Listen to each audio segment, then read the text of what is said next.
Assalamualaikum warahmatullahi wabarakatuh. Salam sejahtera untuk kita semua. Bertemu lagi di materi PKN kelas 9 SMP Negeri 3 Singkawang. Kali ini Ibu akan melanjutkan materi di pertemuan sebelumnya, masih tentang pembukaan Undang-Undang Dasar Negara Kesatuan Republik Indonesia tahun 1945. Adapun kompetensi dasar dari kelanjutan materi kali ini, yaitu KD 2.2, melaksanakan isi alinea dan pokok pikiran yang terkandung dalam pembukaan Undang-Undang Dasar Negara Republik Indonesia tahun 1945. Dan KD 3.2, mensintesiskan isi alinea dan pokok pikiran yang terkandung dalam pembukaan Undang-Undang Dasar Negara Republik Indonesia tahun 1945.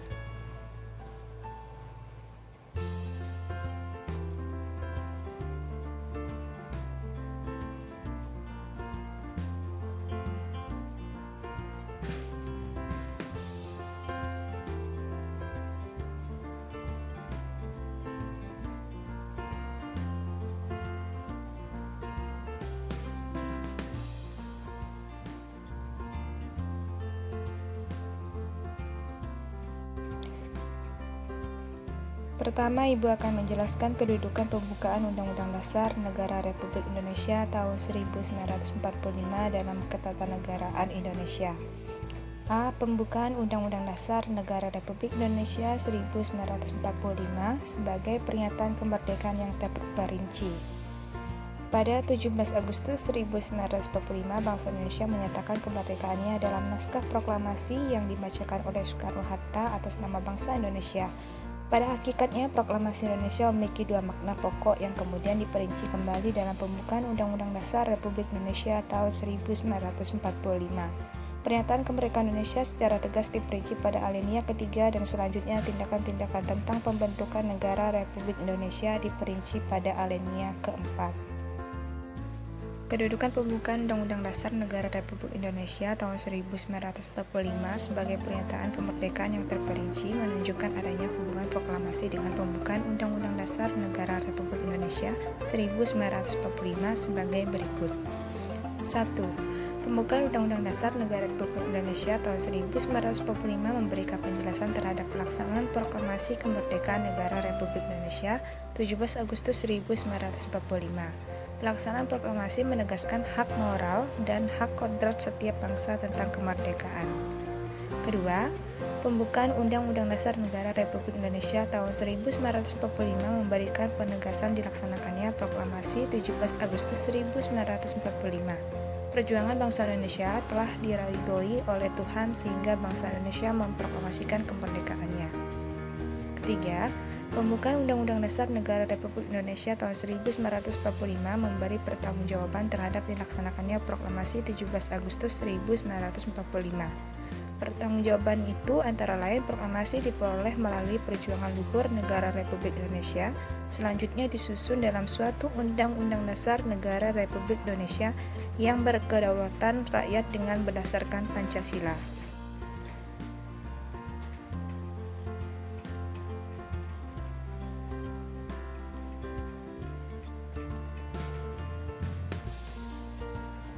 B. Pembukaan Undang-Undang Dasar Negara Republik Indonesia tahun 1945 sebagai start fundamental norm. Artinya, pembukaan Undang-Undang Dasar Negara Republik Indonesia tahun 1945 sebagai pokok kaidah negara yang fundamental. Kedudukan pembukaan ini terkait dengan muatan materi pembukaan Undang-Undang Dasar Negara Republik Indonesia tahun 1945 meliputi sendi-sendi mutlak bagi kehidupan sebagai berikut. 1. Hakikat dan sifat negara. Negara Indonesia memandang manusia sebagai makhluk individu sekaligus makhluk monodualis atau makhluk individu dan makhluk sosial. Termuat dalam pembukaan Undang-Undang Dasar Negara Republik Indonesia tahun 1945. Lain halnya dengan negara liberal dan komunis memandang manusia hanya salah satu dari makhluk individu atau makhluk sosial saja. 2. Tujuan negara. Tujuan negara dalam pembukaan Undang-Undang Dasar Negara Republik Indonesia tahun 1945, alinea keempat adalah melindungi segenap bangsa dan seluruh tumpah darah Indonesia, memajukan kesejahteraan umum, mencerdaskan kehidupan bangsa, dan ikut melaksanakan ketertiban dunia yang berdasarkan kemerdekaan, perdamaian abadi, dan keadilan sosial.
Tiga, kerakyatan atau demokrasi.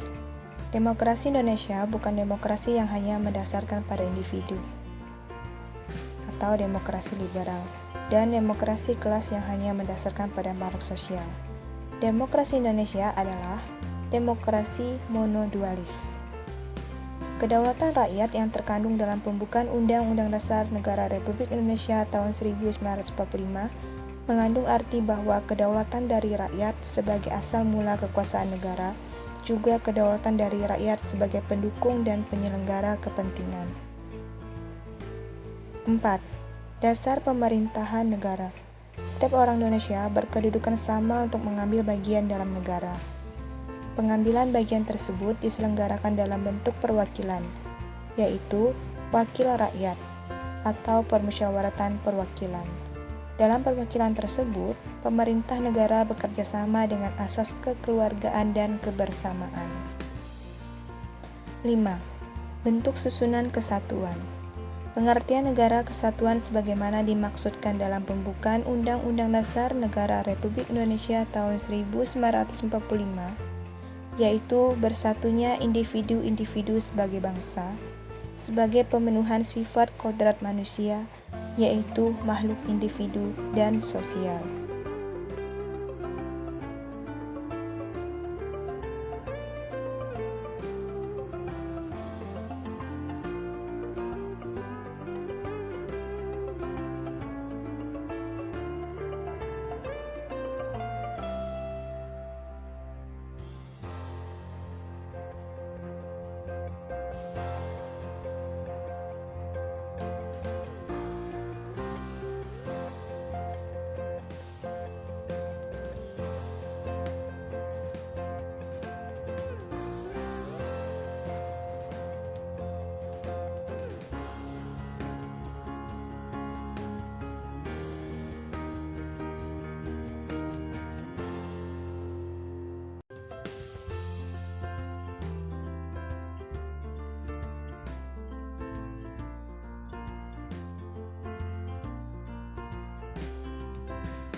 Selanjutnya, Ibu akan menjelaskan sikap positif terhadap pokok pikiran dalam pembukaan Undang-Undang Dasar Negara Republik Indonesia tahun 1945. 1. Persatuan dan kesatuan bangsa. Di lingkungan keluarga kita dapat mewujudkan pokok pikiran persatuan melalui kegiatan seperti membantu ayah membersihkan kendaraan bermotor, membantu ibu memasak, dan menyapu halaman rumah. Untuk di lingkungan sekolah, dengan beberapa kegiatan seperti ikut serta dalam kegiatan kelompok, melaksanakan tugas pikir kelas, dan membantu teman yang mengalami kesulitan.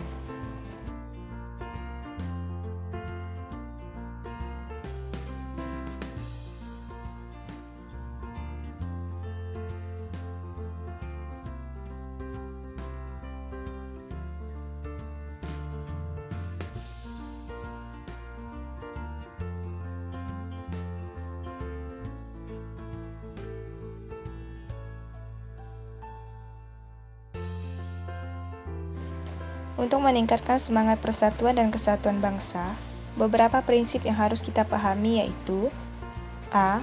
Prinsip Bhinneka Tunggal Ika, mengakui bahwa bangsa Indonesia terdiri atas berbagai suku, bahasa, agama, dan adat.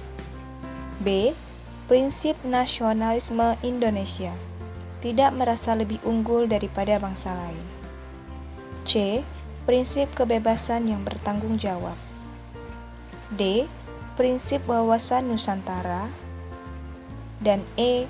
Prinsip persatuan pembangunan untuk mewujudkan cita-cita reformasi.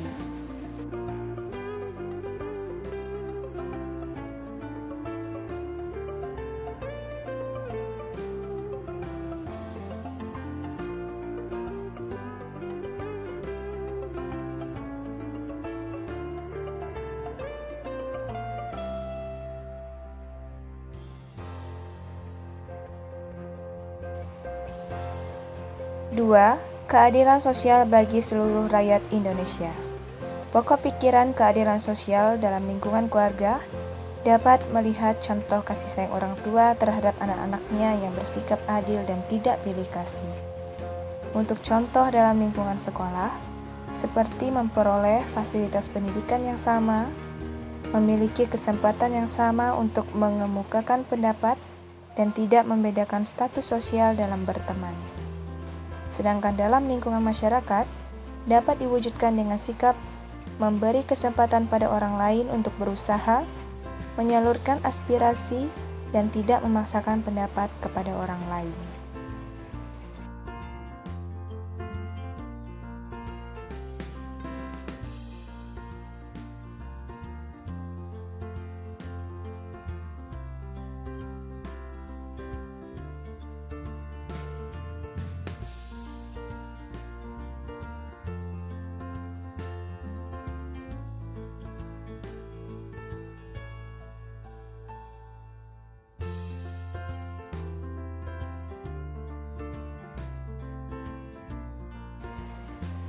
Nilai-nilai keadilan yang harus terwujud dalam kehidupan bersama sebagai berikut.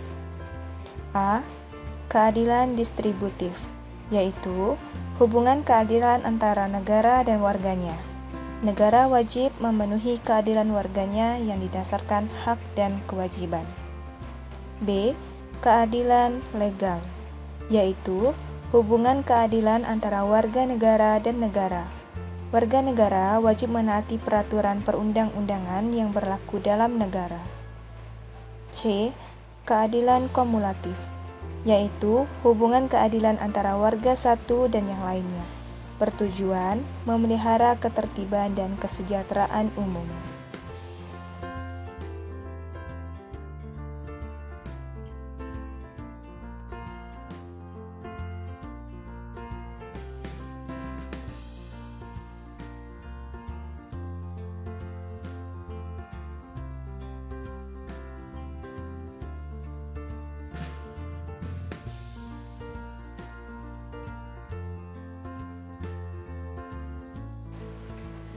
Tiga, kedaulatan rakyat. Implementasi pokok pikiran kedaulatan rakyat di lingkungan keluarga yaitu mengikuti musyawarah anggota keluarga, mendengarkan nasihat orang tua, menghormati pendapat anggota keluarga. Implementasi pokok pikiran kedaulatan di lingkungan sekolah seperti mengikuti pemilihan ketua OSIS, mencalonkan diri menjadi ketua kelas, dan mengikuti musyawarah dengan baik. Untuk di lingkungan bangsa, kalian dapat mengimplementasikan kedaulatan dengan sikap berikut. Mendukung kebijakan pemerintah untuk mensejahterakan rakyat, mengingatkan pemerintah apabila telah melakukan kekeliruan dalam mengelola negara, dan menjaga kehidupan bangsa tetap demokratis.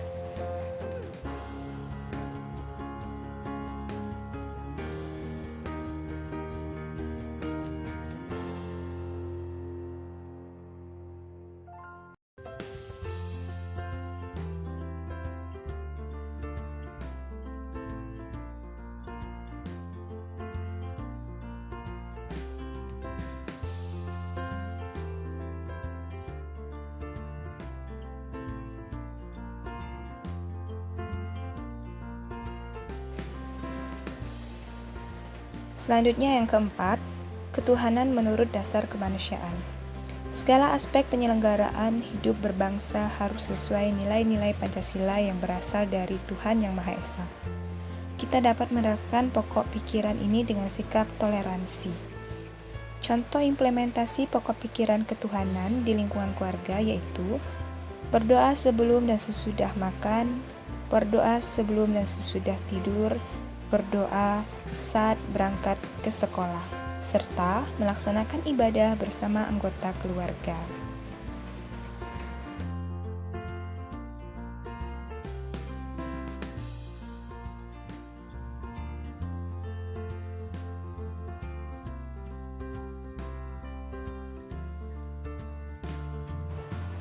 Contoh implementasi ketuhanan di lingkungan sekolah, yaitu berdoa sebelum pembelajaran berlangsung, membagi bekal makan siang kepada teman, dan menghormati guru. Implementasi pokok pikiran ketuhanan di lingkungan bangsa dan negara. Contohnya, saling menghormati antar pemeluk agama, memberikan sumbangan korban bencana alam, dan menghormati pelaksanaan ibadah umat agama lain.